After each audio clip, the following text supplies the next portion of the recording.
Okay, അപ്പോൾ നമ്മൾ ഇന്നലെ നിർത്തിയ ക്വസ്റ്റ്യൻ 85 വരെയായിരുന്നു. ബാക്കി ക്വസ്റ്റ്യൻ നമുക്ക് നോക്കാം. താഴെ പറയുന്നതിൽ സാമൂഹിക ജ്ഞാന നിർമ്മിതിവാദത്തിൻ്റെ പിൻബലമില്ലാത്ത പഠന രീതി ഏതാണ്? നമുക്കറിയാം, സാമൂഹിക ജ്ഞാന നിർമ്മിതിവാദം എന്ന് പറഞ്ഞാൽ എന്താണ് ഉദ്ദേശിക്കുന്നത്? നമ്മുടെ സമൂഹവുമായിട്ട് ഇടപെട്ടുകൊണ്ട് കുട്ടികൾ തന്നെ അറിവ് നിർമ്മിച്ചു വരുന്ന പ്രവൃത്തിക്ക് പറയുന്ന പേരാണ് സാമൂഹിക ജ്ഞാന നിർമ്മിതിവാദം. അതിൻ്റെ വക്താക്കളാണ് പിയാഷെ ഉണ്ട്, വൈഗോസ്കി ഉണ്ട്, ബ്രൂണറുണ്ട്, പിന്നെ ഗസ്റ്റാൾട്ടിസം ഉണ്ട്, ഇങ്ങനെ പലരുണ്ട്. അപ്പോൾ അതിൻ്റെ പിൻബലമില്ലാത്തുള്ള പഠന രീതിയാണ് ചോദിച്ചിരിക്കുന്നത്. സംഘപഠനമാണോ, സഹവർത്തിത പഠനമാണോ, ആവർത്തിച്ചുരുവിട്ട് പഠിക്കലാണോ, സംവാദാത്മക പഠനമാണോ? നമുക്കറിയാം, സമൂഹവുമായിട്ട് ഇടപെട്ട് കൊണ്ട് ചേരുന്നതെല്ലാം തന്നെ സാമൂഹിക ജ്ഞാന നിർമ്മിതിവാദത്തിന് വരുന്നതാണ്. അപ്പോൾ അതിൻ്റെ അത് സംഘപഠനം, സംഘങ്ങളുള്ളതാണ്. സഹവർത്തിത പഠനം, അതായത് അങ്ങോട്ടും ഇങ്ങോട്ടുമുള്ള പഠനം, അതിനകത്തും ഒരു ചെറിയ സംഘമുള്ളതാണ്. പിന്നെ സംവാദാത്മക പഠനം, ഡിബേറ്റ്ഫുൾ ലേണിംഗ്, അതിൻ്റെ അകത്തും എന്തുള്ളതാണ്? നമ്മുടെ ആൾക്കാർ കൂടുതലുള്ളതാണ്.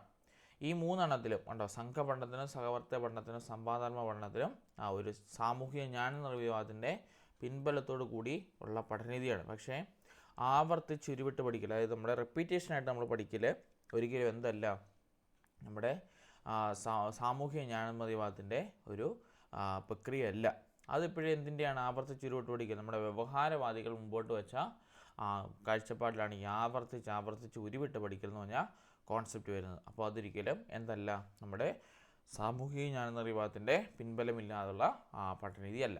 ഓക്കെ, അടുത്ത ക്വസ്റ്റ്യൻ, 87ാമത്തെ ക്വസ്റ്റ്യൻ. പിയാഷെയുടെ വൈജ്ഞാനിക വികാസ സിദ്ധാന്തം അനുസരിച്ച് സചേതന ചിന്തന ഘട്ടം അല്ലെങ്കിൽ ആനിമിസം, കേന്ദ്രീകരണം, സെൻട്രലൈസേഷൻ എന്നിവ ഏത് വൈജ്ഞാനിക വികാസ ഘട്ടത്തിൻ്റെ സവിശേഷതകളാണ്? നമുക്കറിയാം, നമ്മുടെ ഒരു ടോപ്പിക്ക് പഠിച്ച് നമ്മൾ പറഞ്ഞാൽ, അതായത് നമ്മുടെ സചേതന ചിന്തന ഘട്ടം അല്ലെങ്കിൽ ആനിമിസം, അല്ലെങ്കിൽ ജീവനില്ലാത്തവയെ ജീവനുള്ളവയായിട്ട് കാണുന്ന പ്രക്രിയ എന്ന് പറയുന്ന പേരാണ് നമ്മുടെ ആനിമിസം എന്ന് പറയുന്നത്. ഇപ്പോൾ കുട്ടികൾ നമ്മുടെ തലയണേനെ കെട്ടിപ്പിടിച്ചുകൊണ്ട് വർത്തമാനം പറയുക, അല്ലെങ്കിൽ എന്തെങ്കിലുമൊക്കെ പാവ കിട്ടിയാൽ അല്ലേ ആ പാവയോട് നോക്കിയിരുന്ന് വർത്തമാനം പറയുക, ഈ ബിയർ പോലുള്ള അല്ലെങ്കിൽ ഈ പറഞ്ഞ നമുക്കറിയില്ല വലിയ വലിയ പാവകളുണ്ടെങ്കിൽ അതിനെ കെട്ടിപ്പിടിച്ച് കിടന്ന് ഉറങ്ങുക, ഇതൊക്കെ വരുമ്പോൾ കുട്ടികളുണ്ടാകുന്ന എന്താണ്? ആനിമിസമാണ് കാണിപ്പിക്കുന്നത്. അതുപോലെ തന്നെ സെൻട്രലൈസേഷൻ അല്ലെങ്കിൽ കേന്ദ്രീകൃത ചിന്തനം എന്ന് പറഞ്ഞാൽ എന്താണ്? ഒരു ദിശയിലേക്ക് മാത്രം ചിന്തിക്കുക എന്ന് പറഞ്ഞാൽ ഇത്രയേ ഉള്ളൂ. ഇപ്പം നമ്മൾ 3, 2, 5 മാത്രം ചിന്തിക്കുക, നേരെ മാത്രം ചിന്തിക്കുക, നേരെ നേരെ പോകും. അങ്ങനെയാണ് നമ്മുടെ സെൻട്രലൈസേഷൻ അല്ലെങ്കിൽ കേന്ദ്രീകൃതമായിട്ടുള്ള ചിന്തനം എന്നുകൊണ്ട് ഉദ്ദേശിക്കുന്നത്. പിന്നെ അതുപോലെ തന്നെ നമ്മുടെ ഭാഷ വികസിച്ച് വരുന്നത് ഈ പറഞ്ഞ ഘട്ടത്തിൽ തന്നെയാണ്. അതുപോലെ തന്നെ നമ്മുടെ ഇറവേഴ്സിബിലിറ്റി, ഒരു ദിശയിലേക്ക് മാത്രം ചിന്തിക്കാൻ കഴിയുന്നതും ഈ ഒരു ഘട്ടത്തിൽ തന്നെയാണ്. അപ്പോൾ അവിടെ ആൻസർ വരേണ്ടതാണ് പ്രാഗ്മനോവ്യവഹാരമാണ്. ഓർത്തിരിക്കണം, കേന്ദ്രീകരണം അതുപോലെ തന്നെ ആനിമിസവും വരേണ്ടത് നമ്മുടെ പ്രാഗ്മനോവ്യവഹാരം. ഇവിടെ നല്ല നമ്മുടെ ടെക്സ്റ്റ് ബുക്കിൽ തന്നെ കൊടുത്തിട്ടുണ്ട്, ഉണ്ടോ? സെൻട്രലൈസേഷൻ അതുപോലെ തന്നെ ആനിമിസം വരേണ്ടത് പ്രാഗ്മനോവ്യവഹാരം, അതായത് 2 മുതൽ 7 വയസ്സിലുള്ള കാലഘട്ടമായ പ്രാഗ്മനോവ്യവഹാരഘട്ടത്തിലാണ് കുട്ടികൾ എന്ത് ചിന്തിച്ചു തുടങ്ങുന്നത്? നമ്മുടെ കുട്ടികൾക്ക് ഒരേ ദിശയിലേക്ക് മാത്രം ചിന്തിക്കുവാനും അതേപോലെ എല്ലാ വസ്തുക്കളും ജീവനുള്ളതായിട്ട് പ്രത്യേകതകൾ പ്രകടിപ്പിക്കുന്നതായിട്ട് കരുതുവാനും അതുപോലെ തന്നെ ഭാഷ വികസിക്കുന്നതൊക്കെ ചെയ്യുന്ന ഘട്ടമാണ് നമ്മുടെ 2 മുതൽ 7 വയസ്സുള്ള കാലഘട്ടത്തിൽ. ആ കാലഘട്ടത്തിലാണ് കുട്ടികളുണ്ടാകുന്ന ഇത്തരം മാറ്റങ്ങളൊക്കെ ഉണ്ടാകുന്നത്. പിന്നെ അതുപോലെ തന്നെ പിയാഷെയുടെ 4 ഘട്ടങ്ങൾ ഇമ്പോർട്ടൻ്റ് ആണ്. അതിലൊന്നാമത്തെയാണ് ഇന്ദ്രിയ ചാലഘട്ടം, സെൻസറി മോട്ടോ സ്റ്റേജ്. അതിൻ്റെ ഏകദേശ പ്രായം 0 മുതൽ 2 വയസ്സ് വരെ. അവിടെയാണ് റിഫ്ലക്സുകൾ, സംവേദനം, ചലനം തുടങ്ങിയവയിലൂടെ ചുറ്റുപാടിൽ നിന്നും നമ്മുടെ കുട്ടികൾ ഗ്രഹിച്ചു തുടങ്ങുന്നതും പിന്നെ മറ്റുള്ളവരെ അനുകരിക്കുവാൻ തുടങ്ങുന്നതും സംഭവങ്ങൾ ഓർത്തുവെക്കുവാൻ ആരംഭിക്കുന്നതും വസ്തുസ്ഥൈര്യം ഈ ഘട്ടത്തിൻ്റെ അവസാനം ആർജിക്കുന്നത്. അതായത് ഒബ്ജക്റ്റ് പ്രൊമിനൻസ്, അതായത് ഒരു വസ്തു അവിടെ ഉണ്ടായിരുന്നല്ലോ, ഇല്ലായിരുന്നല്ലോ, എൻ്റെ വീട്ടിൽ ഇന്ന വസ്തുക്കളൊക്കെ ഉണ്ട്, അല്ലെങ്കിൽ ഇന്നടത്താണ് ബെഡുള്ളത്, ഇന്നടത്താണ് എൻ്റെ കളിപ്പാട്ടം ഇരിക്കുന്നത്, ഇന്നടത്താണ് എൻ്റെ ഡ്രസ്സുകൾ കിടക്കുന്നത് എന്നൊക്കെയൊരു ഒബ്ജക്റ്റ് പ്രൊമിനൻസ് ആർജിക്കുന്ന കാലഘട്ടം കൂടിയാണത്. പിന്നെ റിഫ്ലക്സ് പ്രവർത്തനം, ബോധപൂർവമായ പ്രവർത്തനങ്ങളുടെ മാറ്റം. നമുക്കറിയാം, കൊച്ചുങ്ങൾ ആദ്യം കിടന്നുറങ്ങുമ്പോൾ റിഫ്ലക്സ് പ്രവർത്തനമുണ്ട്. പെട്ടെന്ന് കൊച്ചുങ്ങൾ കാല് പൊക്കുകയും കൈ പൊക്കുകയും ചിരിക്കുകയും ചുമ്മാ കിടക്കുമ്പോഴൊക്കെ കിടന്ന് ചിരിക്കുകയൊക്കെ ചെയ്ത് നമ്മൾ കാണുന്നുണ്ട്. അവിടുന്ന് നേരെ ബോധപൂർവമായ പ്രവർത്തനങ്ങൾ, അതായത് വിഷമം വരുമ്പോൾ മാത്രം സങ്കടപ്പെടുക, അല്ലെങ്കിൽ സന്തോഷം വരുമ്പോൾ മാത്രം ചിരിക്കുക, അങ്ങനെ ഒരു പ്രവൃത്തിയിലേക്ക് മാറുന്ന ഒരു കാലഘട്ടം കൂടിയാണ് 0 മുതൽ 2 വയസ്സ് വരെ. പിന്നെ ഉള്ളതാണ് പ്രാഗ്മനോപരിവട്ടം 2 മുതൽ 7 വയസ്സ് വരെ. അവിടെ കുട്ടികളുടെ ഭാഷ വികസിക്കുന്നു. വസ്തുക്കളെ സൂചിപ്പിക്കാൻ പ്രതിരൂപങ്ങൾ ഉപയോഗിച്ച് തുടങ്ങുന്നു. അതായത് നമ്മുടെ ട്രയാങ്കിൾസ്, ക്ലോക്ക് ആണെങ്കിൽ ഒരു വട്ടം, അതുപോലെ മൊബൈൽ ഫോൺ ആണെങ്കിൽ ഒരു ചതുരം, അങ്ങനെയുള്ള സാധനങ്ങളൊക്കെ ആണെങ്കിൽ അവർ സിമ്പിൾസ് ഉപയോഗിച്ച് തുടങ്ങും.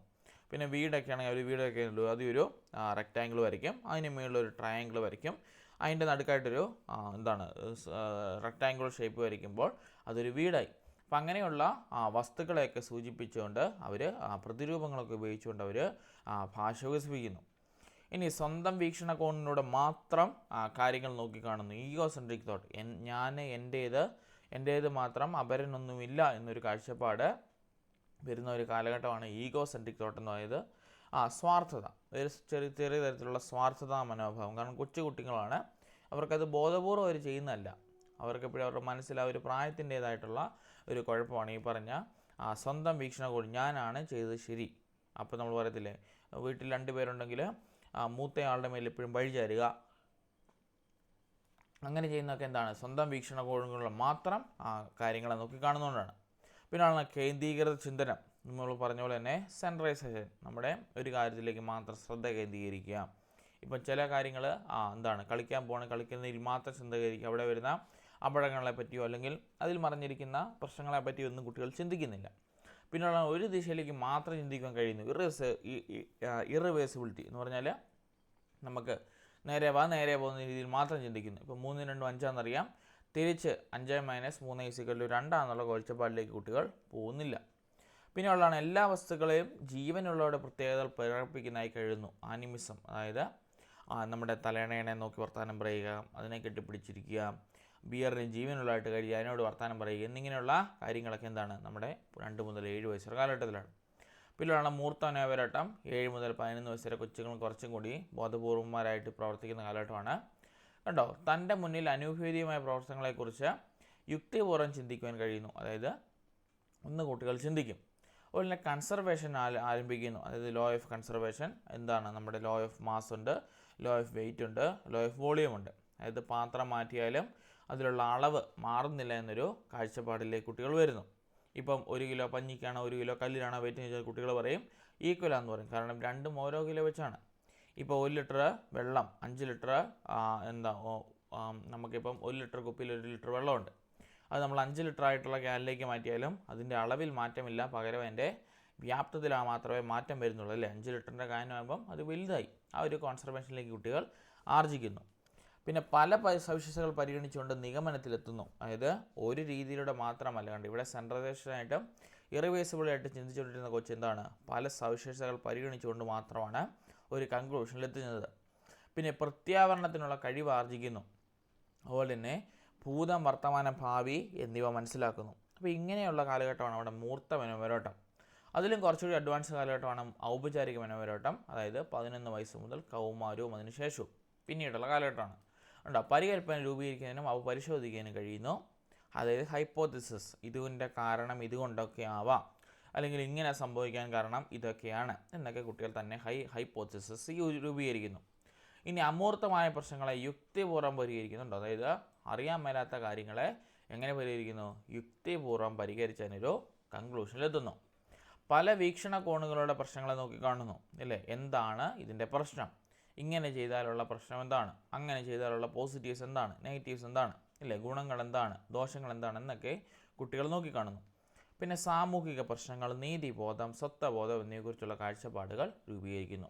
ഇതാണ് നമ്മുടെ ഔപചാരിക മനോപരിവട്ടത്തിൽ കഴിയുന്നത്. ഇവിടെ ചോദിച്ചത് എന്തായിരുന്നു, നമ്മുടെ സെൻട്രലൈസേഷൻ അതുപോലെ തന്നെ ആനിമിസവും. അത് ഒബ്വിയസ്ലി വരേണ്ടത് നമ്മുടെ പ്രാഗ്മനോപരിവട്ടം അല്ലെങ്കിൽ പ്രീ ഓപ്പറേഷണൽ സ്റ്റേജിലാണെന്ന് ഓർത്തിരിക്കണം. ഓക്കെ, അങ്ങനെ അടുത്ത ക്വസ്റ്റ്യൻ ഇതാണ്.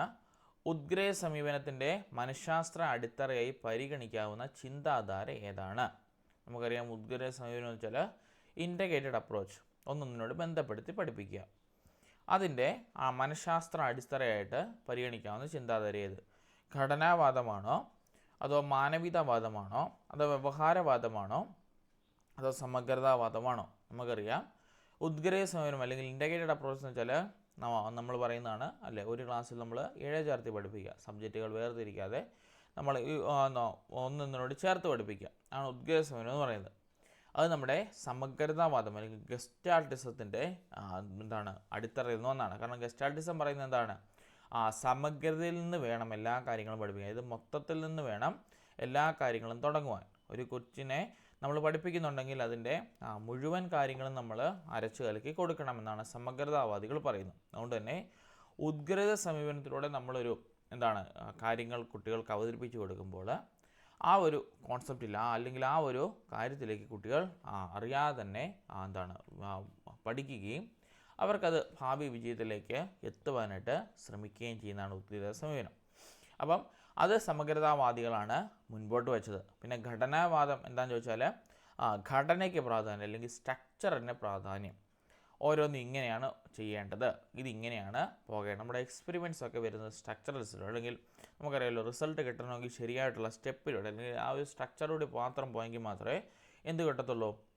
നമ്മുടെ റിസൾട്ട് കിട്ടത്തുള്ളൂ. അപ്പോൾ അങ്ങനെ ഒരു സ്ട്രക്ചറിലൂടെ കടന്ന് പോകുന്നതിന് പറഞ്ഞ പേരാണ് ഘടനാവാദം. പിന്നെയുള്ളത് മാനവീയതാവാദം. അതായത് മനുഷ്യനും മനുഷ്യത്വത്തിനും അതുപോലെ തന്നെ മനുഷ്യൻ്റെ പ്രവൃത്തികൾക്കും ഏക വ്യക്തിക്കുമൊക്കെ ഇമ്പോർട്ടൻസ് കൊടുക്കുന്നതാണ് മാനവീയതാവാദം. നമ്മുടെ കാൾ റോജേഴ്സും എബ്രഹാം മാസ്ലോ ഒക്കെയാണ് ഇതിൻ്റെ വക്താക്കളായിട്ട് പറയുന്നത്. പിന്നെയുള്ള വ്യവഹാരവാദം, നമ്മുടെ പപ്പാവായ പൂത്തെ SRSൻ്റെയൊക്കെ കണ്ടുപിടിച്ച വ്യവഹാരവാദ ചേഷ്ടാവാദികളായിട്ടുള്ള ആൾക്കാർ നമ്മുടെ പഴയ കാലഘട്ടത്തിൽ നടന്നുകൊണ്ടിരുന്ന ഒരു പഠനരീതിയാണ് ഘടനാവാദം, വ്യവഹാരവാദം അല്ലെങ്കിൽ ചേഷ്ടാവാദം, ബിഹേവിയറിസം എന്ന് പറയുന്നത്. മനുഷ്യൻ്റെ പെരുമാറ്റങ്ങൾക്ക് പ്രാധാന്യം കൊടുക്കുന്നു, അല്ലെങ്കിൽ മനുഷ്യൻ്റെയും ജീവികളുടെയും പെരുമാറ്റത്തിന് മാത്രം പ്രാധാന്യം കൊടുത്തുകൊണ്ട് രൂപപ്പെടുത്തിയെടുത്ത ചിന്താചാരയാണ് നമ്മുടെ വ്യവഹാരവാദം. അപ്പോൾ ഇവിടെ വരേണ്ടത് സമഗ്രതാവാദമാണെന്ന് ഓർത്തിരിക്കണം കേട്ടോ. അടുത്ത question, Oedipus complex, Electra complex ഏത് മനോലൈംഗിക വികാസ ഘട്ടത്തിലാണ് പ്രകടിപ്പിക്കുന്നത്? ഓറൽ സ്റ്റേജിലാണോ, ഫാലിക് സ്റ്റേജിലാണോ, എയർനൽ സ്റ്റേജിലാണോ, ജെനറ്റിക് സ്റ്റേജിലാണോ? നമുക്കറിയാൻ പറ്റും ഇതാണ് നമ്മുടെ ഈഡിപ്പക്സ് കോംപ്ലക്സും അതുപോലെ തന്നെ ഇലക്ട്ര കോംപ്ലക്സും. അതായത് പിതൃകാമിനി, മാതൃകാമിനി എന്ന് പറയുന്നത് നമ്മുടെ കുട്ടികൾക്ക് അച്ഛനോടുള്ള, ആൺകുട്ടികൾക്ക് അമ്മയോടുള്ള സ്നേഹവും പെൺകുട്ടികൾക്ക് അപ്പനോടുള്ള സ്നേഹത്തിന് നമ്മൾ പറയുന്ന പേരാണ് പിതൃകാമിനി, അതുപോലെ തന്നെ മാതൃകാമിനി എന്ന് പറയുന്നത്.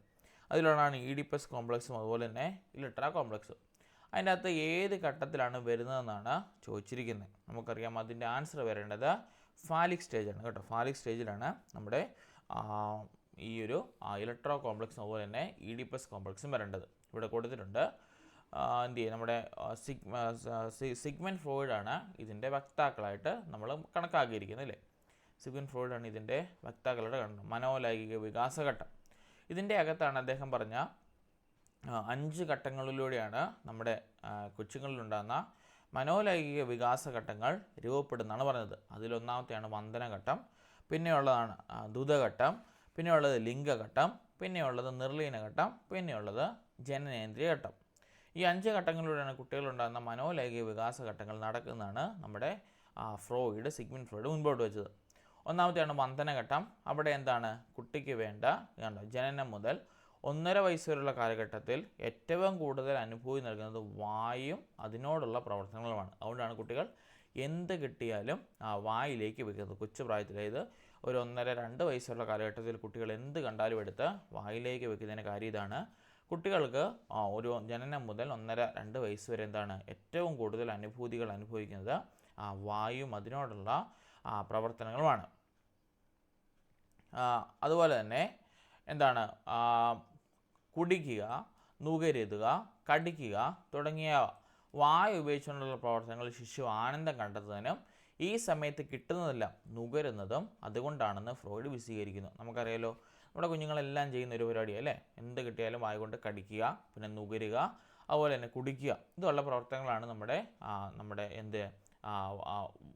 വദനഘട്ടത്തിൽ നമ്മുടെ കുട്ടികൾ ചെയ്യുന്നത്.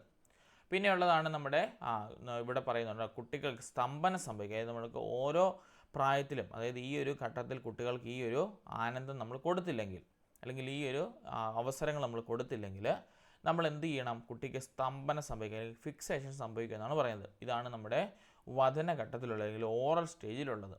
പിന്നെയുള്ളതാണ് ദ്രുതഘട്ടം.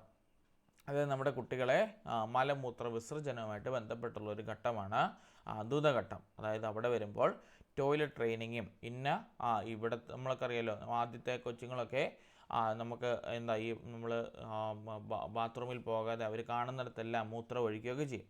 പക്ഷേ ഒരു പ്രായത്തിന് ശേഷം ഒരു 2-2.5 വയസ്സാകുമ്പോൾ നമ്മൾ പറഞ്ഞു കൊടുക്കുകയാണ് ഇത്തരം കാര്യങ്ങളൊക്കെ നമ്മൾ വാഷ്റൂമിൽ പോയാണ് ചെയ്യേണ്ടത് അല്ലെങ്കിൽ ബാത്റൂമിൽ പോയാണ് ചെയ്യേണ്ടതെന്ന് പറഞ്ഞാൽ അവർ പിന്നെ അതിനെപ്പറ്റി ബോധമിടാത്തില്ല, പുറത്ത് പോകാൻ നോക്കത്തില്ല, എപ്പോഴും ബാത്റൂമിൽ പോയി ഒഴിച്ചിട്ട് വെള്ളത്തിലൊക്കെ കളിച്ചിട്ടായിരിക്കും വരുന്നത്. അങ്ങനെ വരുമ്പോൾ കുട്ടികൾക്ക് വേണ്ട ടോയ്ലറ്റ് ട്രെയിനിങ് കാര്യങ്ങളും അതുപോലെ തന്നെ ശുചിത്വത്തെക്കുറിച്ചുള്ള ബോധവുമൊക്കെ ആകുന്ന കാലഘട്ടമാണ് ദ്രുതഘട്ടം എന്ന് പറയുന്നത്. പിന്നുള്ളതാണ് ലിംഗഘട്ടം. അവിടെയാണ് 3 വയസ്സ് മുതൽ 5 വയസ്സുള്ള ഘട്ടത്തിൽ ലൈംഗിക ചോദനകൾ ലൈംഗിക ആവശ്യങ്ങളിലേക്ക് കേന്ദ്രീകരിക്കുന്നു. ആൺ പെൺ വ്യത്യാസം അവിടെ തിരിച്ചറിയുന്നു. അതുപോലെ തന്നെ അന്തസ്രാവ ഗ്രന്ഥികളുടെ വികാസം നടക്കുന്നു. അവിടെയാണ് കാണപ്പെടുന്ന 2 പ്രവർത്തനങ്ങളാണ് കണ്ടോ, പിതൃകാമിനിയും അതുപോലെ തന്നെ മാതൃകാമിനിയും, ഇലക്ട്ര കോംപ്ലക്സും ഈഡിപ്പസ് കോംപ്ലക്സും. ആൺകുട്ടികൾക്ക് മാതാവിനോടുള്ള അഭിനിവേശത്തെ മാതൃകാമിനി എന്നും പെൺകുട്ടികൾക്ക് അച്ഛനോടുള്ള അഭിനിവേശത്തെ പൃഥുകാമിനി എന്ന് സൂചിപ്പിക്കുന്നു. ഈ കോംപ്ലക്സുകൾ ഉയർന്ന മാനസിക സംഘർഷത്തിന് വിജയകരമായ പരിഹാരം കാണുകയാണെന്ന് ആരോഗ്യകരമായ വ്യത്യസ്ത വികാസം സ്വാധീനിക്കുമെന്ന് ഫ്രോയിഡ് അഭിപ്രായപ്പെടുന്നു. ആ 2 കാര്യങ്ങൾ ഓർത്തിരിക്കണം, പൃഥുകാമിനി അതുപോലെ തന്നെ മാതൃകാമിനി. പിന്നുള്ളതാണ് നിർലീനഘട്ടം. 5-ാം വയസ്സിൽ തുടങ്ങി കൗമാരഘട്ടം വരെയുള്ള കാലഘട്ടമാണ്. ലൈംഗിക ചോദനകൾ ഉറങ്ങിക്കിടക്കുന്ന ഈ ഘട്ടത്തിൽ സ്വന്തം ശരീരത്തെക്കുറിച്ചുള്ള പ്രത്യേകത പരിഗണിക്കുന്ന കുറയുന്നു. ഈറോജെനിസിസ് തോൺസ് താൽക്കാലികമായി അപ്രത്യക്ഷമാകുന്നു. ലൈംഗികേതരമായ കാര്യങ്ങളിൽ കുട്ടികൾ കൂടുതൽ താല്പര്യം പ്രകടിപ്പിക്കുന്നു. സ്വലിംഗത്തിൽപ്പെട്ട സമപ്രായക്കാരായ കുട്ടികളോട് കൂട്ടുകൂടി കളിക്കുവാനായിട്ട് താല്പര്യം വർദ്ധിപ്പിക്കുന്നു. പിന്നെയുള്ള ജനനേന്ദ്രിയ ഘട്ടം കൗമാരം തൊട്ട് പ്രായപൂർത്തിയാകുന്നിടം വരെയുള്ള കാലഘട്ടമാണിത്. ഈ ഘട്ടത്തിൽ ഈറോജെനിസിസ് സോൺ വീണ്ടും ലൈംഗിക അവയവങ്ങളെ കേന്ദ്രീകരിക്കും. ഈ ഘട്ടത്തിൽ ലൈംഗിക പക്വത നേടുന്നതിനാൽ സ്ത്രീ പുരുഷ ബന്ധങ്ങൾ മുതിർന്നവരെ പോലുള്ള സമീപനമായിരിക്കും കുട്ടികൾ പ്രകടിപ്പിക്കുന്നത്. അതായത് നമ്മുടെ കല്യാണമൊക്കെ കഴിഞ്ഞ് മക്കളൊക്കെ ഉണ്ടാകുന്നൊരു കാലഘട്ടമാണ് ഈ പറഞ്ഞ ജനനേന്ദ്രിയ ഘട്ടത്തിലേക്ക് വരുന്നത്. അപ്പം അവിടെ ഉണ്ടാകുന്ന ശരീരത്തിലുണ്ടാകുന്ന മാറ്റങ്ങളും അതുപോലെയുള്ള കാര്യങ്ങളെല്ലാം തന്നെ ഈ ഒരു ഘട്ടത്തിലാണെന്നാണ് നമ്മുടെ സിഗ്മണ്ട് ഫ്രോയിഡ് അഭിപ്രായപ്പെടുന്നത്. അപ്പോൾ ഓർത്തിരിക്കണം, ഇവിടെ ഉത്തരവായിട്ട് വരേണ്ടത് നമ്മുടെ ഫാലിക് സ്റ്റേജാണ്. ഫാലിക് സ്റ്റേജിലാണ് നമ്മുടെ എന്ത് വരേണ്ടത്, നമ്മുടെ ഈഡിപ്പസ് കോംപ്ലക്സ് അതുപോലെ തന്നെ ഇലക്ട്ര കോംപ്ലക്സും, അതായത് നമ്മുടെ കൊച്ചുങ്ങളിലുണ്ടാകുന്നുണ്ടാവും പിതൃകാമിനിയും അതുപോലെ തന്നെ മാതൃകാമിനിയും. അതിൻ്റെ നേരെ ഇംഗ്ലീഷ് വാക്കാണ് ചോദിച്ചത്, ഓർത്തിരിക്കണം. ഇംഗ്ലീഷ് വാക്ക് അതേപടി ടൈപ്പ് ചെയ്ത് നമ്മുടെ ക്വസ്റ്റ്യൻ പേപ്പറിൽ തരും. അതുകൊണ്ട് തന്നെ നമ്മുടെ ഫാലിക് സ്റ്റേജിലാണ് ഈ ഒരു കാലഘട്ടം നടക്കുന്നതെന്ന് ഓർത്തിരിക്കണം. ഓക്കെ, അടുത്ത ക്വസ്റ്റ്യൻ, സർഗാത്മകതയുടെ അടിസ്ഥാനം എന്ന് വിശേഷിപ്പിക്കുന്ന ചിന്താ പ്രക്രിയ ഏതാണ്? നമുക്കറിയാം സർഗാത്മകത എന്ന് പറഞ്ഞാൽ ക്രിയേറ്റിവിറ്റി. അതിൻ്റെ അടിസ്ഥാനം എന്ന് വിശേഷിപ്പിക്കുന്ന ചിന്താ പ്രക്രിയ ഏതാണ്? നമുക്കറിയാം സർഗാത്മക അടിസ്ഥാന ഘടകത്തിനകത്ത് വരുന്നതാണ് വാചാലതയുണ്ട്, വിവർജന ചിന്തനമുണ്ട്, പ്രശ്നപരിഹരണ ശേഷിയുണ്ട്, ഉൾക്കാഴ്ചയുണ്ട്, മൗലികതയുണ്ട്. അതിൻ്റെ അടിസ്ഥാനം അല്ലെങ്കിൽ സർഗാത്മക അടിസ്ഥാനം എന്ന് വിശേഷിപ്പിക്കുന്നത് നമ്മുടെ ഡൈവേർജൻ തിങ്കിങ് അല്ലെങ്കിൽ വിവർജിത ചിന്തനം എന്നതാണ് അതിൻ്റെ അടിസ്ഥാന ഘടകം എന്ന് പറയുന്നത്. നമ്മുടെ നമുക്കറിയാലോ, കൺവേർജൻ്റ് എന്ന് പറഞ്ഞാൽ കൂട്ടിമുട്ടുക, ഡൈവേർജൻ്റ് എന്ന് പറഞ്ഞാൽ മാറി മാറി ചിന്തിക്കുക, ഒന്നൊന്നിനോട് അയോജിപ്പിക്കാതെ മാറി മാറി മാറി ചിന്തിച്ച് പോകുന്ന പ്രക്രിയയ്ക്ക് പറയുന്ന പേരാണ് നമ്മുടെ വിവർജന ചിന്ത അല്ലെങ്കിൽ ഡൈവേർജൻ തിങ്കിങ്. അപ്പോൾ എപ്പോഴും ഒരു ക്രിയേറ്റീവായിട്ട് ചിന്തിക്കണമെങ്കിൽ ഒരാൾ ചിന്തിക്കുന്ന ഡയറക്ഷൻ അതിനെ ചിന്തിച്ചിട്ട് കാര്യമില്ല, ശരിയല്ലേ? അങ്ങനെ ഒന്ന് ആലോചിച്ച് നോക്കിയാൽ മതി.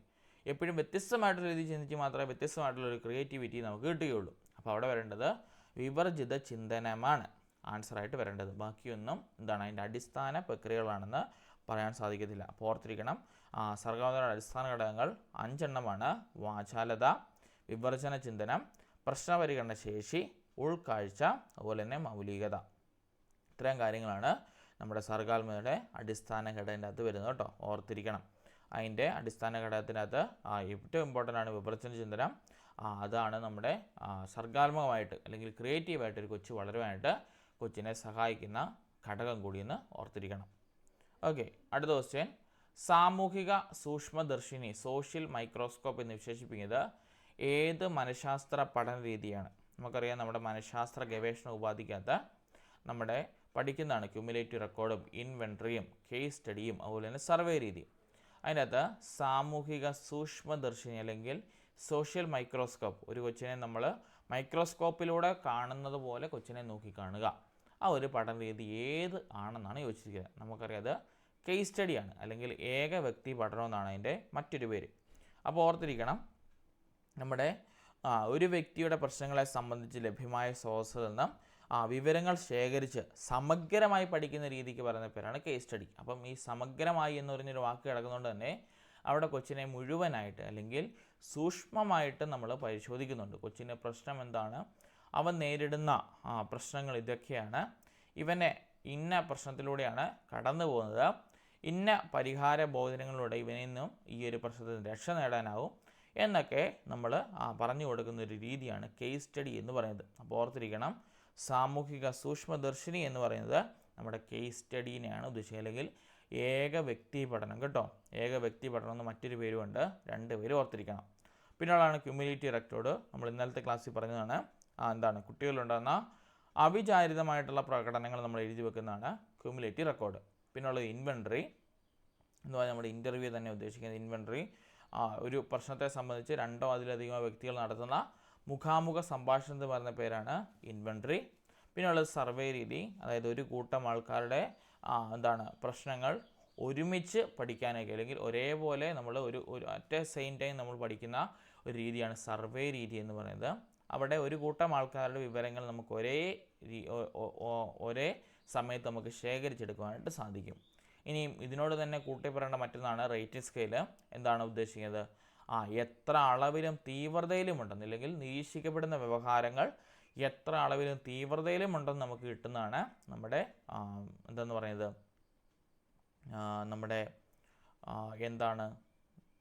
നമ്മുടെ റേറ്റിംഗ് സ്കെയിൽ എന്ന് പറയാം കേട്ടോ. അപ്പോൾ ഇത്തരം കാര്യങ്ങൾ ഓർത്തിരിക്കണം. ക്യുമുലേറ്റീവ് റെക്കോർഡ്, സഞ്ചിത രേഖ, അതുപോലെ തന്നെ നമ്മുടെ റേറ്റിംഗ് സ്കെയില്, പിന്നെ അതുപോലെ തന്നെ നമ്മുടെ അനക്ഡോട്ടൽ റെക്കോർഡ് അല്ലേ, ഉപാഖ്യാന രേഖ, ഇതൊക്കെ ഓർത്തിരിക്കണം. ഉപാഖ്യാന രേഖ കൊച്ചിൻ്റെ കൊച്ചുങ്ങളുണ്ടാകുന്ന അവിചാരിതമായിട്ടുള്ള കാര്യങ്ങൾ നമ്മൾ കൊണ്ടുപോകുന്നതാണ്. ഇനി ക്യുമുലേറ്റീവ് ആണെങ്കിൽ സഞ്ചിതമായിട്ട് പോകും, അല്ലെങ്കിൽ നമ്മുടെ കൊച്ചിന് കൂടെ തന്നെ സഞ്ചരിച്ച് ആരംഭം മുതലുള്ള കാര്യങ്ങൾ നമ്മൾ പറഞ്ഞു പോകും. പിന്നെയുള്ള ഇൻവെൻട്രി നമ്മുടെ it's A type of interview തന്നെ. സർവേ രീതി, ഒരു കൂട്ടം ആൾക്കാരുടെ രീതികൾ നമ്മൾ ഒരുമിച്ച് പഠിക്കുന്ന രീതി. പിന്നെയുള്ളത് കേസ് സ്റ്റഡി, ഏക വ്യക്തി പഠനം. ഓർത്തിരിക്കണം, വളരെ ഇമ്പോർട്ടൻ്റ് ആണ്. ഒരു വ്യക്തിയുടെ പ്രശ്നങ്ങളെ സംബന്ധിച്ച് ലഭ്യമായ സ്രോതസ്സുകളിൽ നിന്നല്ല നമ്മൾ വിവരങ്ങൾ ശേഖരിച്ച് കൊച്ചിൻ്റെ പ്രശ്നത്തെ സമഗ്രമായിട്ട് പഠിക്കുന്ന രീതിക്ക് പറഞ്ഞ പേരാണ് നമ്മുടെ കേസ് സ്റ്റഡി എന്ന് പറയുന്നത് കേട്ടോ. ഓർത്തിരിക്കണം, മറന്നു പോകരുത്. അടുത്തത് ഡെവലപ്മെൻറ്റൽ ടാസ്ക് എന്ന ആശയം അവതരിപ്പിച്ചത് ആരാണ്? ഡെവലപ്മെൻറ്റൽ ടാസ്ക് എന്ന് പറഞ്ഞാൽ ആശയം അവതരിപ്പിച്ചത് ആരാണ്? BF സ്കിന്നർ ആണോ, ജെറോമസ് ബ്രൂണർ ആണോ, എലിസബത്ത് ഹർലോക്ക് ആണോ, അതോ റോബർട്ട് ഹവിഗസ്റ്റ് ആണോ? എന്താണ് നമുക്കറിയാം, ഡെവലപ്മെൻറ്റ് ടാസ്ക് എന്ന് പറഞ്ഞ ആശയം മുൻപോട്ട് വെച്ചത് റോബർട്ട് ഹവിഗസ്റ്റ് ആണ് അല്ലേ, അല്ലെങ്കിൽ പുരോഗമന കർത്തവ്യം എന്ന് നമ്മൾ പറയും അല്ലേ.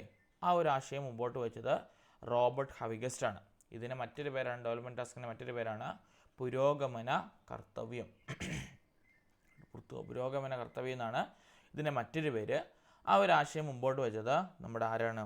നമ്മുടെ റോബർട്ട് ഹവിഗസ്റ്റ് ആണ്. എന്താണ് അതുകൊണ്ട് ഉദ്ദേശിക്കുന്നത്?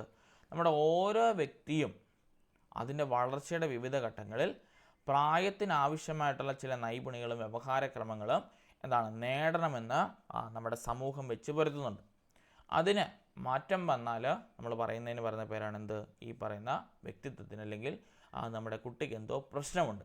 ഇപ്പോൾ സപ്പോസ് നമ്മൾ പറയുകയാണ്, 5ാം ക്ലാസ്സിൽ പഠിക്കുന്ന ഒരു കൊച്ചിനെ സംബന്ധിച്ചുള്ള ആ കൊച്ച് ഏണിപ്പടികൾ കയറുവാനും ഇറങ്ങുവാനും പടികൾ ചാടി ചാടി കയറുവാനും ഓടുവാനും സൈക്കിൾ ചവിട്ടുവാനും നടക്കുവാനും അതുപോലെ തന്നെ അത്യാവശ്യം എഴുത്തും വായന അറിയുവാനും കണക്ക് കൂട്ടുകൾ നടക്കുവാനും വ്യക്തിയിലെ മൂല്യങ്ങളും മനോഭാവങ്ങളൊക്കെ മനസ്സിലാക്കാനുള്ള ശേഷികൾ ഉണ്ടായിരിക്കണം.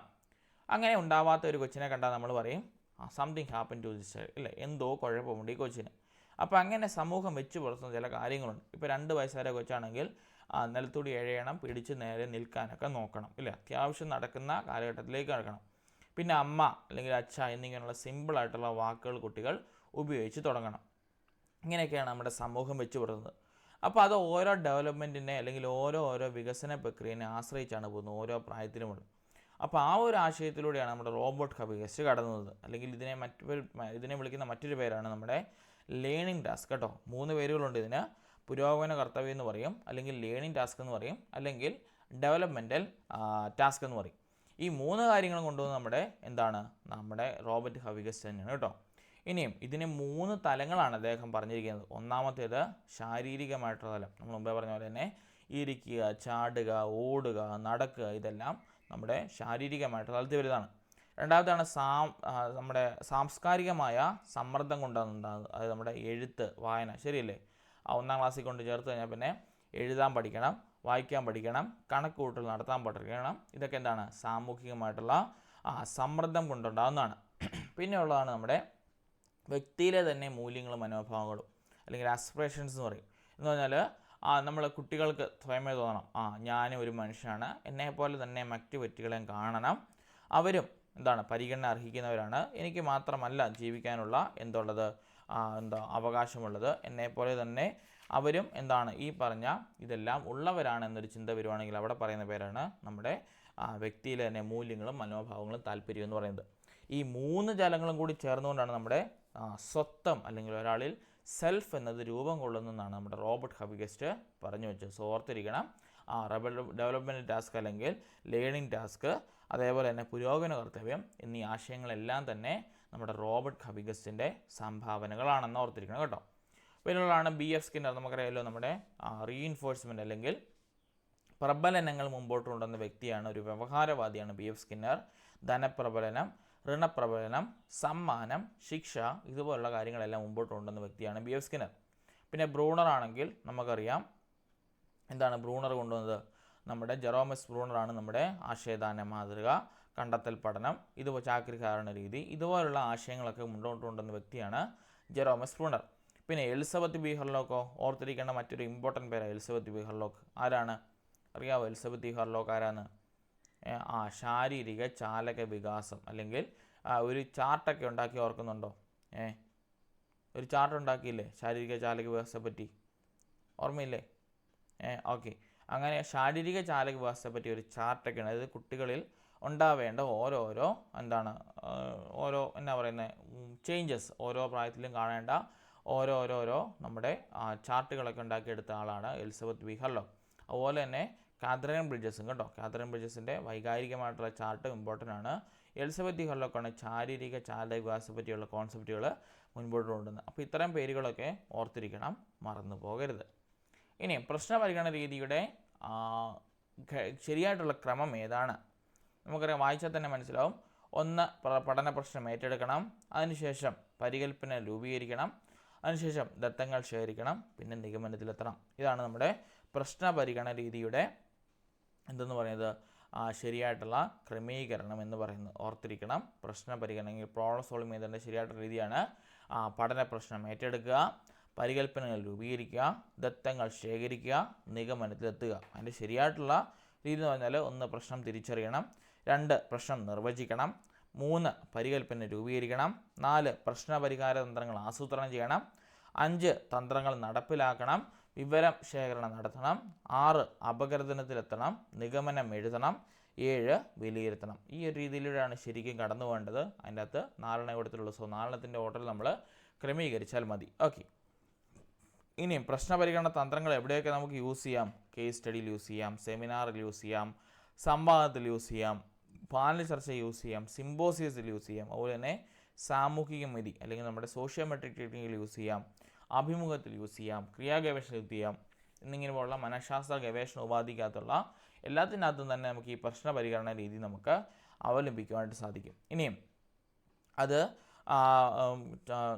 ഈ പ്രശ്നപരിഗണന രീതി ചില പഠന പ്രക്രിയയിലും, അതായത് നമ്മുടെ സമപരാജയ രീതി, ട്രയൽ ആൻഡ് എറർ മെത്തേഡിൽ, അതുപോലെ അന്തർദൃഷ്ടി പഠനം ഇൻസൈറ്റ്ഫുൾ ലേണിങ്ങിലും, അൽഗോരിതത്തിലും, അതുപോലെ തന്നെ ഹ്യൂറിസ്റ്റിക് രീതിയിലും ഒക്കെ നമ്മൾ യൂസ് ചെയ്തു പോകുന്നുണ്ട്. കാരണം ഓർത്തിരിക്കണം, ഒരു കൊച്ചിൻ്റെ ജീവിതത്തിൽ ഉണ്ടാകുന്ന ഒരു പ്രശ്നത്തെ ഇതിൻ്റെ ബേസിക് എയിം അതാണ്.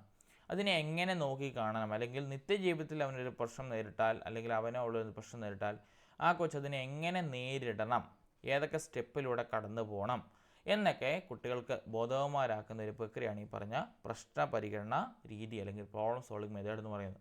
അപ്പോൾ ഇത്തരം രീതിയിലൂടെ കടന്നു പോയാൽ കുട്ടികൾക്ക് മനസ്സിലാവും തനിക്ക് തെറ്റ് പറ്റിയത് എവിടെയാണ്, എവിടേക്കാണ് പാളിച്ചകൾ സംഭവിച്ചതെന്നൊക്കെ മനസ്സിലായിക്കൊണ്ട് കുട്ടികൾക്ക് മുൻപോട്ട് നീങ്ങുവാനായിട്ട് ഈ പ്രശ്നപരിഗണന രീതിയിലൂടെ സാധിക്കും കേട്ടോ. ആ കാര്യങ്ങൾ ഓർത്തിരിക്കണം. അപ്പം ഈ പ്രശ്നപരിഗണനത്തെക്കുറിച്ചുള്ളൊരു ചാർട്ട് കൊണ്ടുവന്നൊരു വ്യക്തിയുണ്ട്. ആരാണെന്നറിയാവോ? പ്രശ്നപരിഗണനത്തെ പറ്റിയുള്ളൊരു ചാർട്ട് കൊണ്ടുവന്ന വ്യക്തി അറിയാവോ? നമ്മുടെ RM ഗാഗ്നെ കേട്ടോ. റോബർട്ട് M ഗാഗ്നെ എന്ന് പറയും. റോബർട്ട് M ഗാഗ്നെയാണ് ഈ പ്രശ്നപരിഗണന രീതി, അതായത് നമ്മുടെ RM ഗാഗ്നെ തന്നെ പഠന ശ്രേണിയിലൂടെയാണ് ഈ പ്രശ്നപരിഗണന രീതിക്ക് വളരെ ഇമ്പോർട്ടൻ്റ് ആയിട്ട് ഒരു ഇത് കൊടുത്തത്. അതായത് 8 രീതിയിലൂടെയാണ് ഈ പറഞ്ഞ നമ്മുടെ ഹൊവാർഡ് ഗാർഡ്നർ കണ്ടുപിടിച്ച പോലെ തന്നെ 8 MI ഉള്ള പോലെ തന്നെ നമ്മുടെ റോബർട്ട് എം ഗാഗ്നെയും തൻ്റെ പ്രശ്ന പരിഗണന രീതികൾ അല്ലെങ്കിൽ ക്രമീകൃത പഠന ശ്രേണിയിലൂടെയും 8 കാര്യങ്ങളുണ്ടെന്നാണ് അദ്ദേഹം പറഞ്ഞു വെക്കുന്നത് കേട്ടോ. നമ്മുടെ ഗ്രൂപ്പിൽ അത് കഴിഞ്ഞ ദിവസങ്ങളിൽ ഫോർവേഡ് ആയതാണ്. അതിലൊന്നാമത്തെയാണ് സംജത പഠനം അല്ലെങ്കിൽ സിഗ്നൽ ലേണിംഗ്, രണ്ടാമത്തേത് ചോദക പ്രതികരണം സ്റ്റിമുലസ് റെസ്പോൺസ്, പിന്നെ ഉള്ള ശൃംഖലനം, പിന്നെ ഭാഷാ സംയോജനം, പിന്നെ ബഹുമുഖ ബുദ്ധി വിവേചനം, പിന്നെ അതുപോലെ തന്നെ ആശയപഠനം, തത്വപഠനം, പ്രശ്നനിർദ്ധാരണം ഉണ്ട്. അതിൻ്റെ ഏറ്റവും ഉയർന്ന തലമാണ് പ്രശ്നനിർദ്ധാരണം. ഇത്രയും കാര്യങ്ങളിലൂടെ കടന്നു പോയെങ്കിൽ മാത്രമേ ഈ പ്രശ്നനിർദ്ധാരണത്തിന് അല്ലെങ്കിൽ പ്രോബ്ലം സോൾവിങ്ങിൽ എത്തുകയുള്ളെന്നാണ് നമ്മുടെ ആർ.എൻ. ഗാഗ്നെ പറഞ്ഞു കേട്ടോ. അപ്പോൾ ഓർത്തിരിക്കണം, ഗാഗ്നയുടെ ശ്രേണികൾ ഇമ്പോർട്ടൻ്റ് ആണ്, നമുക്ക് പഠിക്കാനുള്ളതാണ്. അതിൻ്റെ ഉയർന്ന തലമാണ് പ്രശ്നപരികരണം, താഴ്ന്ന തലമാണ് സംജത പഠനം കേട്ടോ. ആ കാര്യങ്ങൾ ഓർത്തിരിക്കണം.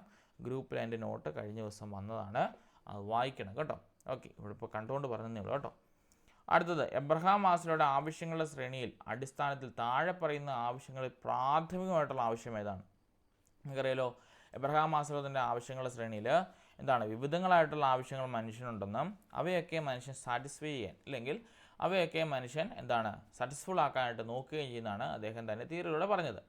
അപ്പോൾ അതിനകത്ത് ഏറ്റവും അടിസ്ഥാനപരമായിട്ടുള്ള തലം ഏതാണ്? നമുക്കറിയാം, സുരക്ഷിതത്വം അല്ലേ, അല്ലെങ്കിൽ ഇതാണ് എബ്രഹാം മാസ്ലോയുടെ ആവശ്യങ്ങളുടെ ശ്രേണി എന്ന് പറയുന്നത്.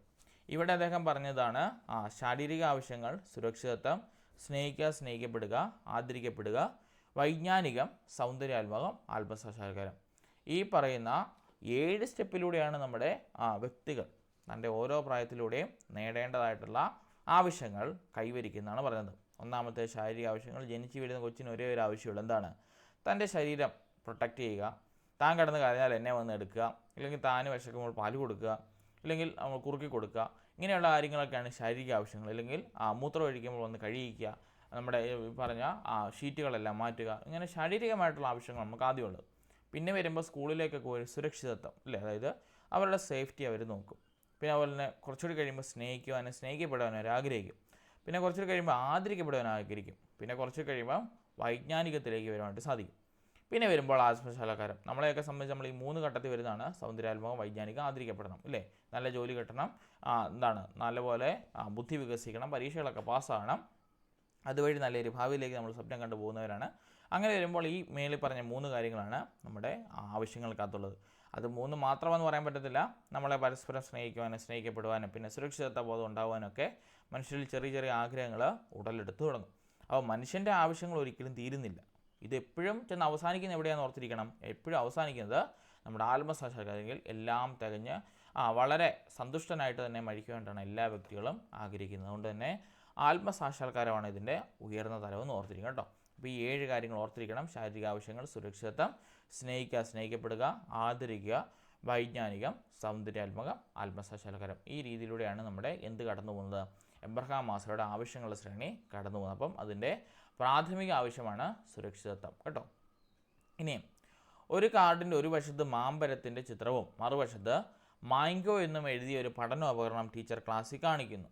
ഈ പഠനോപകരണം ഏത് പഠന സിദ്ധാന്തത്തിൻ്റെ അടിസ്ഥാനത്തിൽ തയ്യാറാക്കിയതാണ്? നമുക്കറിയാം, ഒരു വശത്ത് മാംഗോ MANGO എന്നും രണ്ടാമത്തെ വശത്ത് നമ്മുടെ മാംഗോയുടെ പടവും കൊടുത്തിരിക്കുന്നു. അങ്ങനെയാണെങ്കിൽ ടീച്ചർ കാണിച്ചിരിക്കുന്നത് അല്ലെങ്കിൽ ടീച്ചർ പ്രയോജനപ്പെടുത്തിയത് എന്ത് സിദ്ധാന്തത്തിൻ്റെ പിൻബലത്തിലാണ്?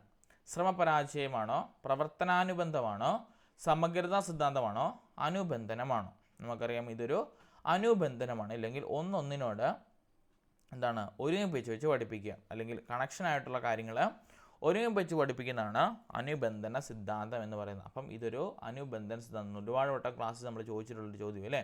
ഈ മാംഗോ എന്നും അതുപോലെ തന്നെ പുറകിൽ മാങ്ങയുടെ പടവും കൊടുക്കുകയാണെങ്കിൽ അതിന് പറയുന്ന പേരാണ് നമ്മുടെ എന്തെന്ന് പറയുന്നത് നമ്മുടെ അനുബന്ധന സിദ്ധാന്തം എന്ന് പറയുന്നത്.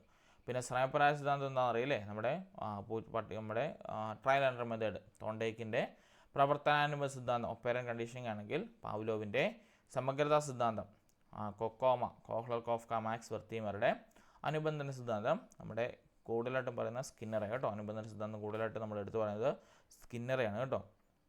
അല്ലെങ്കിൽ പ്രക്രിയ അനുബന്ധന സിദ്ധാന്തം ഒപ്പേരൻ കണ്ടീഷനിങ് വ്യക്തമായിട്ട് നമ്മൾ കണക്കാക്കുന്നത് സ്കിന്നറെയാണ്. സ്കിന്നറാണ് നമ്മുടെ RS ബന്ധത്തിന് പകരം SR ബന്ധം കൊണ്ടുവന്നത് കേട്ടോ. ഇത്രയും കാര്യങ്ങൾ ഓർത്തിരിക്കണം.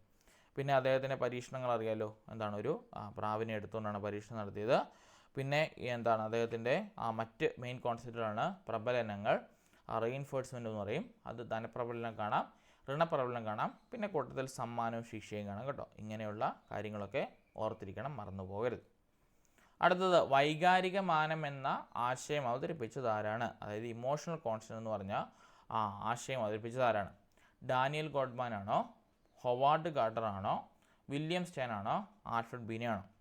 വൈകാരിക മാപനം അല്ലെങ്കിൽ ഇമോഷണൽ വൈകാരിക മാനം ഇമോഷണൽ കോൺസ്റ്റന്റ് എന്ന് പറഞ്ഞ ആശയം അവതരിപ്പിച്ചത് ഹൊവാർഡ് ഗാർഡർ ആണോ, ഡാനിയൽ ഗോൾഡ്മാൻ ആണോ, വില്യം സ്റ്റെയിൻ ആണോ, നമ്മുടെ ആൽഫ്രഡ് ബീനെ ആണോ? ആരാണ് വൈകാരിക മാനം? നമ്മുടെ ഡാനിയൽ ഗോൾഡ്മാൻ കേട്ടോ.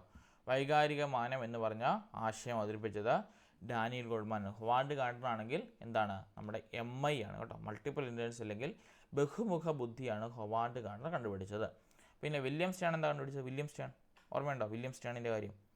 പിന്നെ ആൽഫ്രഡ് ബീനെ എന്നതാ? ആൽഫ്രഡ് ബീനെ പേരുകളൊക്കെ കേട്ടിട്ടുള്ള സൈക്കോളജിക്കകത്ത് ഇല്ലേ? വില്യം സ്റ്റെയിൻ എന്താണ്? വില്യം സ്റ്റെയിൻ ഓർമ്മയില്ലേ? വില്യം സ്റ്റെയിൻ എന്തിൻ്റെ വക്താവാണ്? വില്യം സ്റ്റെയിൻ കേട്ടിട്ടുള്ള പേരാണ്. അതുപോലെ ആൽഫ്രഡ് ബീനെ എന്ത് കണ്ടുപിടിച്ച ആളാണ്? ആൽഫ്രഡ് ബീനെ ബീനെ തിയറി ഒക്കെ ഓർക്കുന്നില്ലേ? വില്യം സ്റ്റെയിനിൻ്റെ കാര്യം ഓർമ്മയില്ലേ? വില്യം സ്റ്റെയിനിൻ്റെ കാര്യം ആർക്കും ഓർമ്മയില്ലേ? വില്യം സ്റ്റെയിൻ ബുദ്ധിമാനം. നമ്മൾ ഇത് നമ്മുടെ MI പഠിക്കുന്നതിന് തൊട്ട് മുമ്പ് നമ്മൾ പഠിക്കുന്ന കാര്യങ്ങളാട്ടോ ഇവരുടെ പേരുകൾ. അതായത് നമ്മുടെ IQ = MA/CA/100 അതിൻ്റെ അകത്ത് നമ്മൾ കാണുന്ന പേരുകളാണ് ഇതെല്ലാം കേട്ടോ. അപ്പം ആ കാര്യങ്ങൾ ഓർത്തിരിക്കണം, ഇമ്പോർട്ടൻ്റ് ആണ്, മറന്നു പോകരുത് കേട്ടോ. ഇനി വൈകാരിക മാനം എന്ന് പറഞ്ഞാൽ എന്താണ് ഉദ്ദേശിക്കുന്നത്? നമ്മുടെ EQ കേട്ടോ, ഇമോഷണൽ കോൺസ്റ്റന്റ് എന്ന് പറയും കേട്ടോ. മനുഷ്യന് 3 തലത്തിലുള്ള കോഷ്യൻറ്റുകൾ വേണമെന്നാണ് എന്താണ് നമ്മുടെ സൈക്കോളജിസ്റ്റുകൾ അഭിപ്രായപ്പെടുന്നത്. ഒന്ന് IQ ഇൻ്റലിജൻ്റ് ആയിട്ടുള്ളത്, അതായത് ബുദ്ധിപരമായിട്ടുള്ളത്. 2 EQ വികാരങ്ങളുമായിട്ടുള്ളത്. പിന്നുള്ളത് SQ. എന്താ SQ എന്നറിയാവോ? SQ കേട്ടിട്ടുണ്ടോ? IQ, EQ, SQ ഈ 3 എണ്ണമാണ് നമ്മുടെ മനുഷ്യന് ജീവിതത്തിൽ അത്യന്താപേക്ഷിതമായിട്ട് വേണ്ടതെന്നാണ് സൈക്കോളജിസ്റ്റുകൾ അഭിപ്രായപ്പെടുന്നത്. എന്താ SQ എന്നറിയാമോ?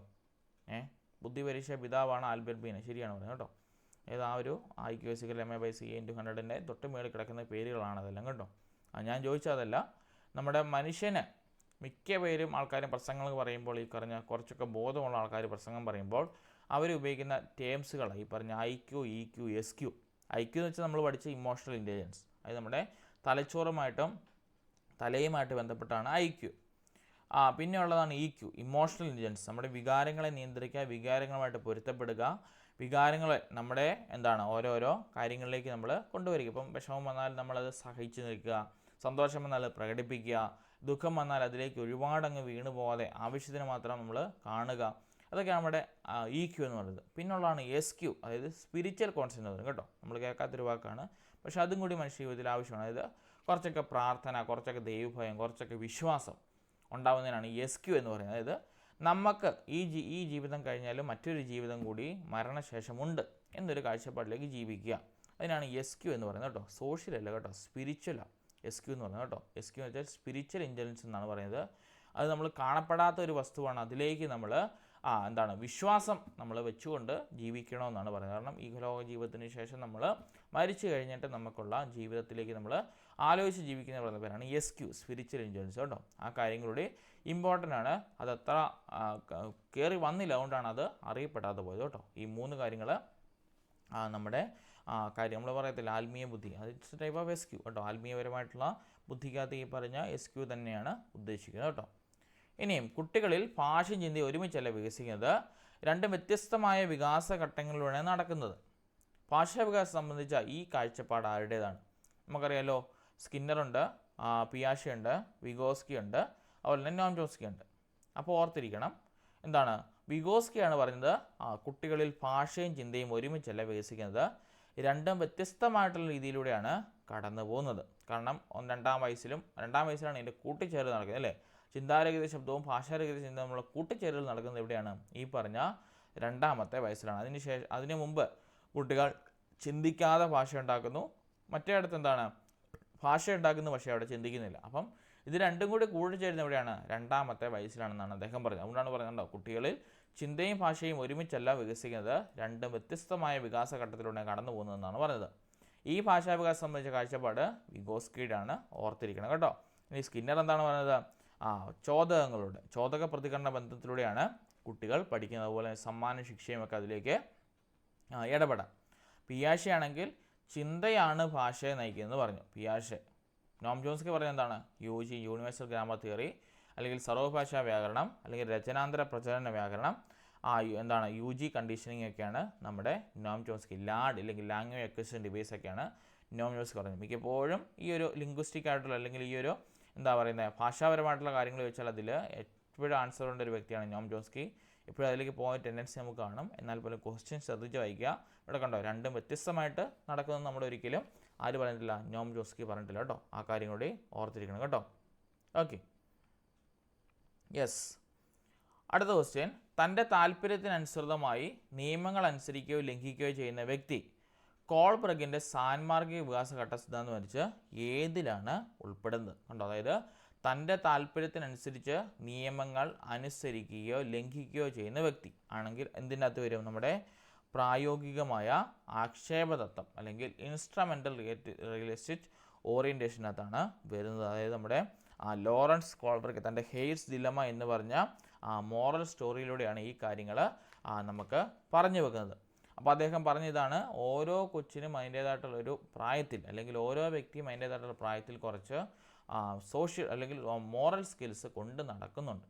അതിൽ പ്രായോഗികമായ ആക്ഷേപത്തിലാണ് നമ്മുടെ തൻ്റെ താല്പര്യത്തിനനുസരിച്ച് നിയമങ്ങൾ അനുസരിക്കുകയും അതിനനുസരിച്ച് ലംഘിക്കുകയും ചെയ്യുന്ന ഘട്ടത്തിലൂടെ കടന്നു വന്നു.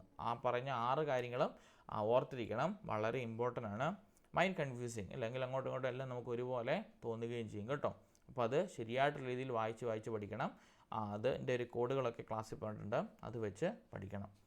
അടുത്ത ക്വസ്റ്റ്യൻ, ആദ്യബാലത്തിലെ ഡെവലപ്മെൻറ്റ് ടാസ്കുകളിൽ ഉൾപ്പെടാത്തത് ഏതാണ്?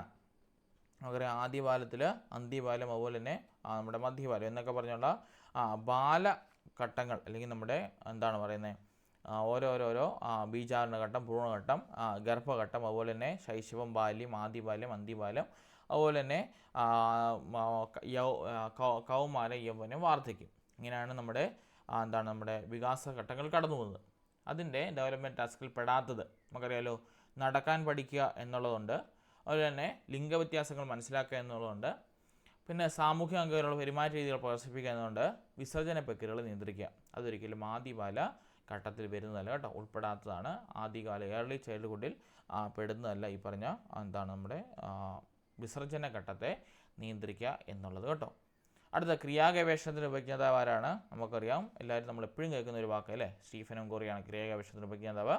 എന്ന് പറഞ്ഞാൽ എന്താണ്, നമ്മുടെ ഒരു പ്രശ്നത്തെ മുഖാമുഖം നേരിടുന്ന ഒരു അധ്യാപകൻ, ഒരു കോമൺ ആയിട്ടുള്ള പ്രശ്നത്തെ മുഖാമുഖം നേരിടുന്ന അധ്യാപകൻ, അവയ്ക്ക് അടിസ്ഥാനമായിട്ടുള്ള കാര്യങ്ങളെ അതിൻ്റെ മനഃശാസ്ത്ര ഗവേഷണ ഉപാധികളോട് ചേർത്ത് ഒരു ഗവേഷക മനോഭാവത്തോട് ചിന്തിച്ച് അപഗ്രഥിച്ച് നമ്മുടെ നിഗമനത്തിലേക്ക് എത്തുന്ന രീതിക്ക് പറയുന്ന പേരാണ് ക്രിയാഗവേഷണം. അതിൻ്റെ ഉപജ്ഞാതാവാണ് സ്റ്റീഫൻ കോറി കേട്ടോ. ഓർത്തിരിക്കണം, മറന്നുപോലെ വളരെ ഇമ്പോർട്ടൻ്റ് ആണെന്നും ഓർത്തിരിക്കുക. ഇത്രയാണ് നമ്മുടെ സൈക്കോളജി ക്വസ്റ്റ്യൻസ്. എല്ലാം ഡയറക്റ്റ് ചോദ്യങ്ങളാണ്. അങ്ങനെ ഇൻഡയറക്റ്റ് ആയിട്ട് ചോദിച്ച ചോദ്യങ്ങളൊന്നും തന്നെ ഇതിനകത്തില്ല കേട്ടോ. 20 മാർക്കിൽ 20 വാങ്ങിക്കാൻ പറ്റുന്ന ഒരു ക്വസ്റ്റ്യൻ പേപ്പർ ആയിരുന്നു സൈക്കോളജിക്കകത്തുള്ളത്. സോ സൈക്കോളജിയൊക്കെ നല്ലപോലെ ഫോക്കസ് ചെയ്ത് പഠിക്കുക, വായിച്ച് പഠിച്ചാൽ ടെക്സ്റ്റ് ബുക്കിലുള്ള അതേ വാക്കുകൾ തന്നെയാണ് ചോദിക്കുന്നത്.